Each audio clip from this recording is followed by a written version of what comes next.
As histórias que vocês vão ouvir são baseadas em relatos reais de profissionais da área médica no Brasil. Os nomes foram alterados para proteger a identidade dos envolvidos. Preparem-se para descobrir o lado mais sombrio da medicina brasileira. Se você gosta desse tipo de conteúdo, não esqueça de curtir o vídeo e se inscrever no canal para não perder nenhuma história. Meu nome é Marina, e eu trabalho como enfermeira na UTI do Hospital São Francisco há 18 anos. Durante todo esse tempo, cuidei de milhares de pacientes, presenciei momentos de vida e morte que marcaram profundamente minha alma. Desenvolvi uma resistência emocional que achava inabalável.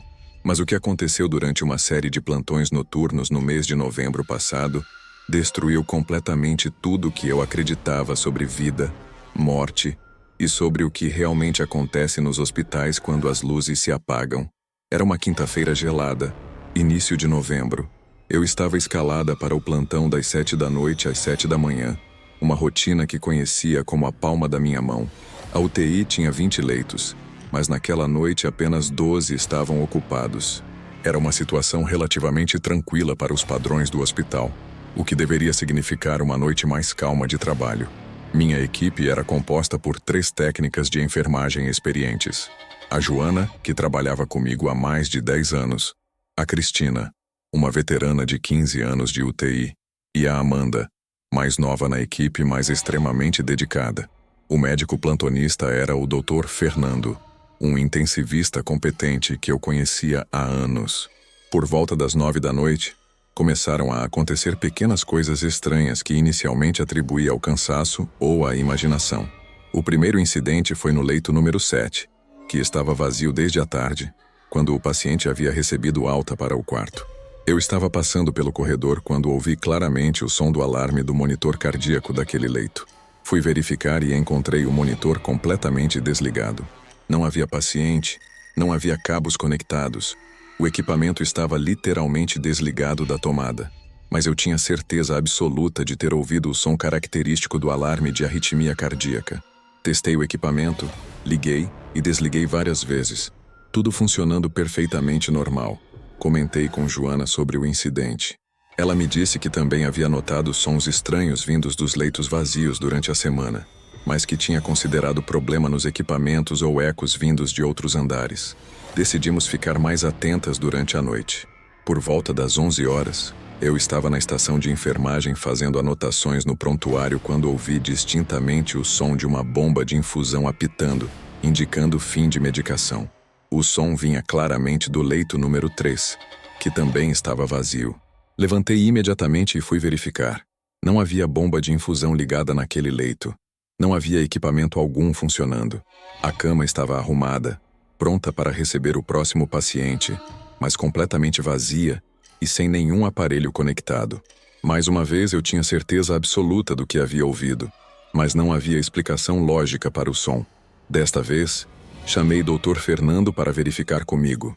Testamos todos os equipamentos dos leitos vazios. Verificamos se havia algum problema elétrico que pudesse causar interferências sonoras. Até mesmo procuramos equipamentos esquecidos embaixo das camas ou atrás dos armários. Nada, absolutamente nada que pudesse explicar os sons que eu estava ouvindo. Dr. Fernando sugeriu que poderia ser reflexo sonoro de outros andares, ecos dos equipamentos da UTI pediátrica, que ficava 2 andares acima. Fazia sentido, logicamente, mas algo no meu instinto dizia que não era isso. Os sons eram muito nítidos, muito específicos, muito próximos para serem ecos distantes. À meia-noite, durante a troca de plantão parcial das técnicas, aconteceu algo que mudou completamente a natureza dos eventos. Cristina estava arrumando o leito número 5, que havia ficado vago no início da noite, quando me chamou com uma expressão de confusão total no rosto. Ela me mostrou que havia encontrado a cama molhada, como se alguém tivesse suado muito durante a noite. Mas não apenas suor normal.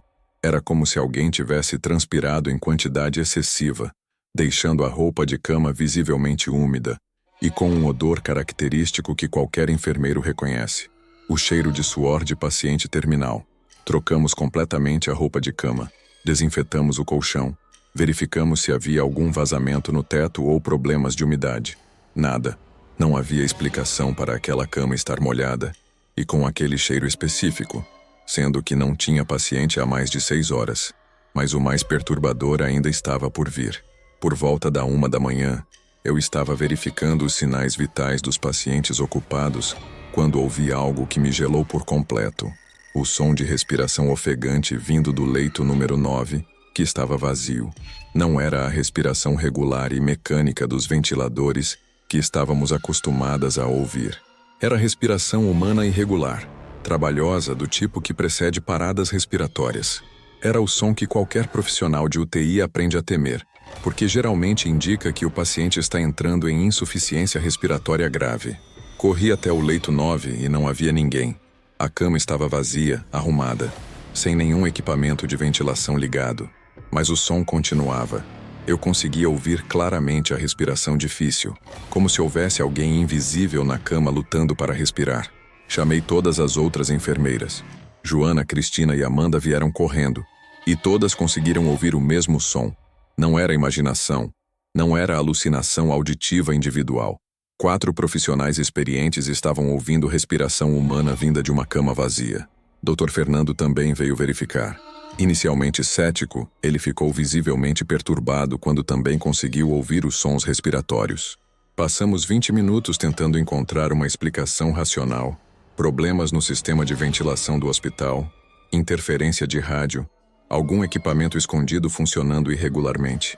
Não encontramos nada, e o mais assustador era que a respiração estava ficando progressivamente mais irregular, mais ofegante, como se quem quer que estivesse produzindo aquele som estivesse se aproximando da parada respiratória. Por volta das 2 da manhã, a respiração parou abruptamente. Completo silêncio. Mas em seguida, ouvimos o som inconfundível de um monitor cardíaco emitindo o tom contínuo que indica linha reta no eletrocardiograma. O som que todo profissional de saúde conhece e teme, flatline. Corremos para verificar todos os monitores da UTI. Todos os pacientes estavam estáveis, todos os equipamentos funcionando normalmente, mas o som de flatline continuava vindo do leito 9 vazio, persistente e inconfundível. Dr. Fernando tomou uma decisão que nunca tinha visto em 18 anos de profissão. Ele mandou transferir temporariamente todos os pacientes daquele lado da UTI para outros leitos, esvaziou completamente a área dos leitos 7, 8 e 9, e chamou a manutenção do hospital para fazer uma verificação completa de todos os sistemas elétricos e eletrônicos. Os técnicos de manutenção trabalharam durante 3 horas, testando cada fio, cada tomada, cada equipamento daquela área. Não encontraram nenhuma irregularidade. Todos os sistemas estavam funcionando perfeitamente. Mas quando eles terminaram o trabalho e saíram, por volta das 5 da manhã, os sons recomeçaram. Desta vez era diferente. Não eram mais sons de equipamentos médicos. Eram vozes humanas sussurrando, tão baixo que era difícil distinguir palavras, mas claramente vozes de pessoas conversando em tom muito baixo. As vozes vinham dos 3 leitos vazios simultaneamente, como se houvesse pacientes invisíveis conversando entre si. Todas nós ouvimos. Dr. Fernando ouviu. Não era possível que 6 profissionais diferentes estivessem tendo a mesma alucinação auditiva coletiva ao mesmo tempo. Mas também não havia explicação racional para vozes humanas vindas de camas vazias. Tentamos nos aproximar para ouvir melhor o que as vozes estavam dizendo. Mas quanto mais nos aproximávamos, mais baixas elas ficavam, até se tornarem inaudíveis.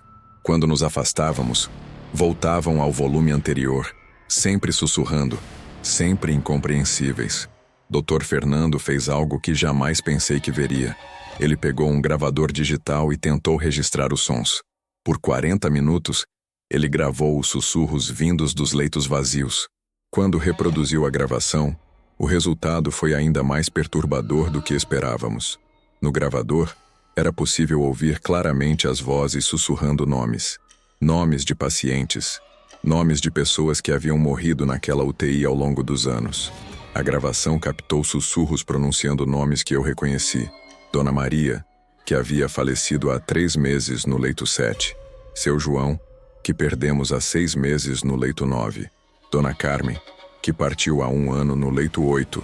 A gravação revelou algo que não conseguíamos distinguir ouvindo diretamente.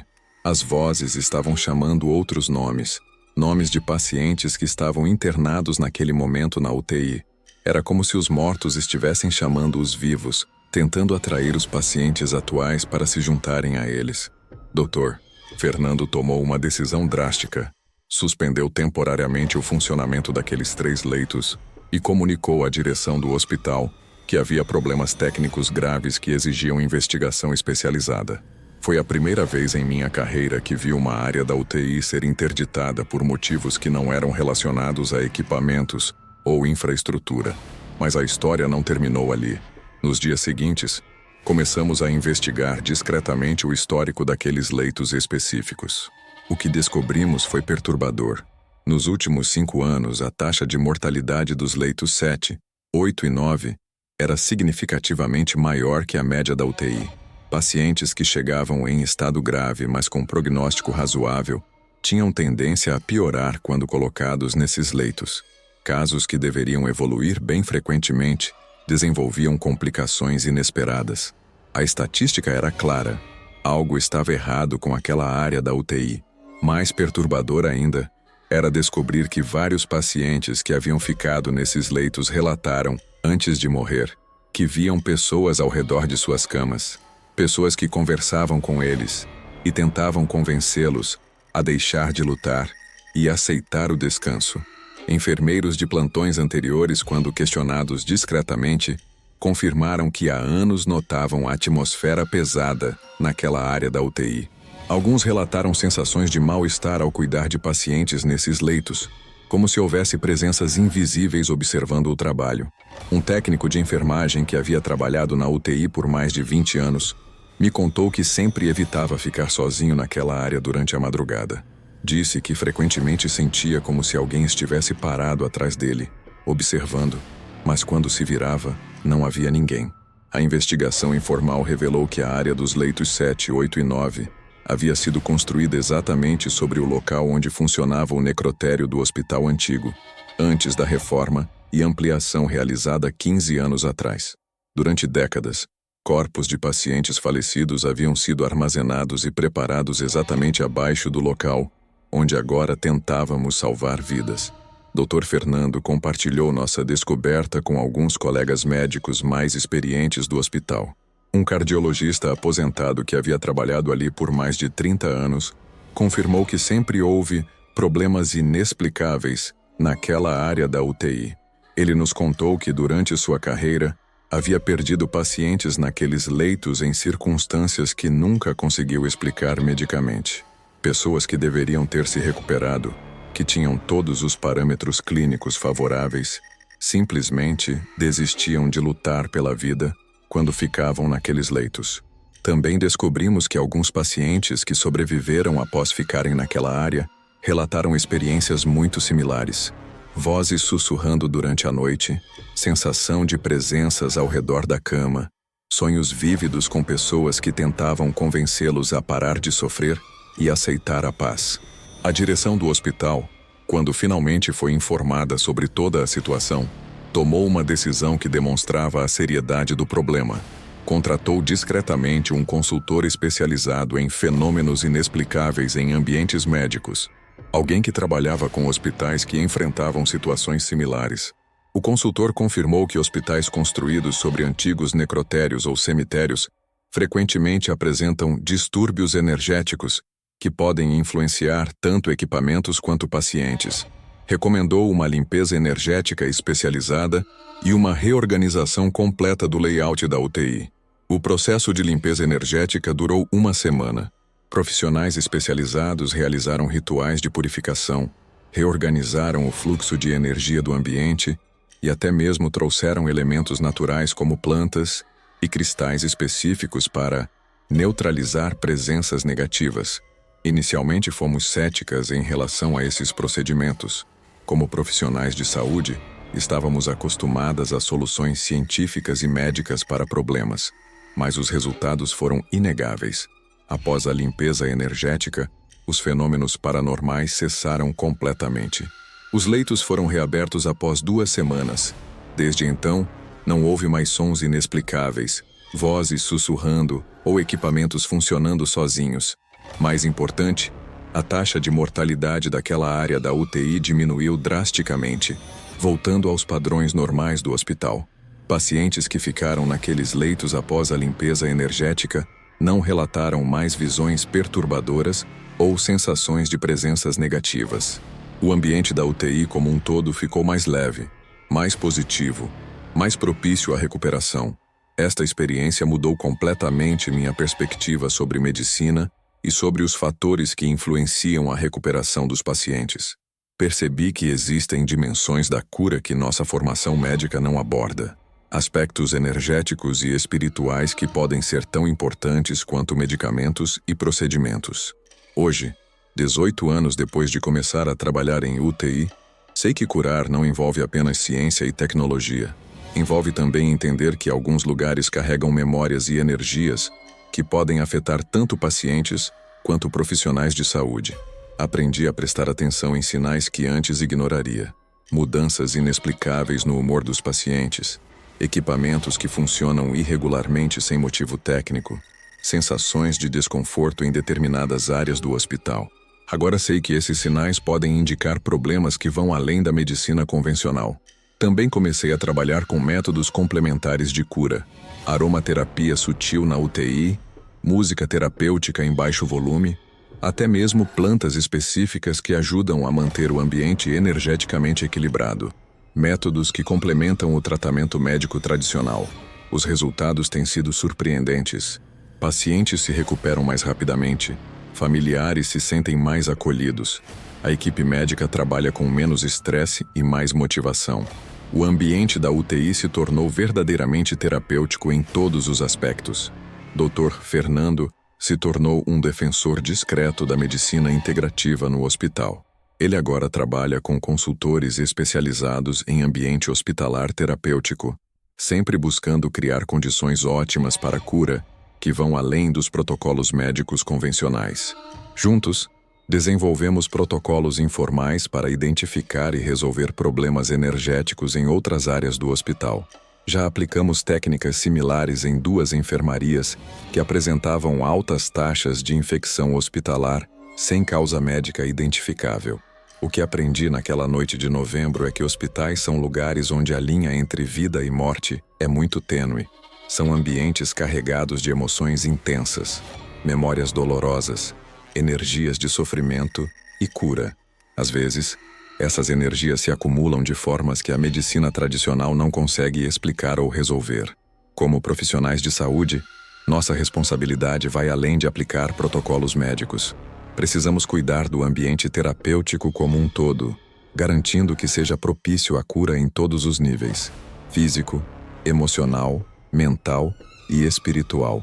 Hoje, quando treino enfermeiros novos para trabalhar na UTI, sempre compartilho essa experiência, não como superstição ou fantasia, mas como lembrança de que curar é um processo complexo que envolve muito mais do que medicamentos e equipamentos. Ensino a importância de manter ambientes hospitalares energeticamente limpos e positivos, de prestar atenção aos aspectos emocionais e espirituais dos pacientes, de trabalhar não apenas com o corpo doente, mas com o ser humano integral que precisa de cura. A medicina do futuro, acredito, será integrativa por necessidade. Combinará os avanços tecnológicos e científicos com sabedorias antigas sobre cura e bem-estar.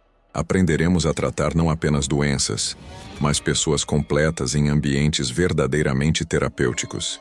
Aquela experiência assombrada na UTI me ensinou que, como enfermeiros, somos guardiões não apenas da saúde física dos pacientes, mas também da qualidade energética dos ambientes onde eles se recuperam. É uma responsabilidade que abraço com seriedade e gratidão. 18 anos de profissão me ensinaram que cada paciente carrega uma história, cada ambiente hospitalar carrega memórias, e nossa função é facilitar processos de cura que honrem tanto a ciência quanto os aspectos mais sutis da experiência humana.